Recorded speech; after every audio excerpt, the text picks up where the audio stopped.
This is going to be a journey. This is a journey that we are just starting with the Recovery Act. If you, the Center for American Progress estimates it's going to take $150 to $200 billion a year for the next 20 years to achieve the nation's energy and environmental goals. That's a pretty significant investment. So what we're doing through the Recovery Act is we're making a down payment.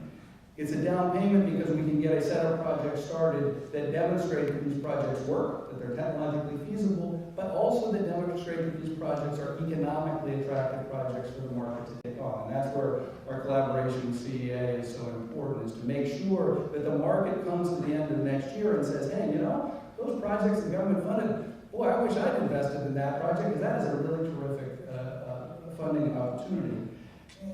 And we have to bring private capital off the sidelines. If you take a look at for example, the Smart Grid Awards, we put $3.3 billion in this week. Private sector put $4.7 billion in, so we got $8.1 billion of funding done. We made a conditional loan guarantee to Cylinder for $535 million. As a result of that, the company was able to go out and raise $320 million more, and all of a sudden now we have the basis for a factory and the next follow-on piece. We gave a grant of $290 million to A123, which interestingly got started out of MIT with a small business innovative research grant of $250,000 in 2001.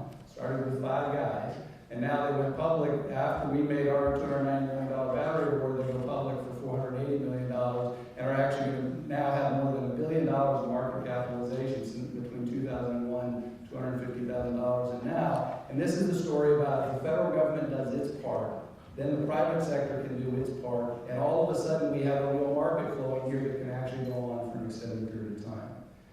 But we can't fund all the positive NPV projects, and the market actually needs to pick those up. And long term, we have to create the kind of market incentives in order to make sure that that kind of capital formation continues for a long period of time.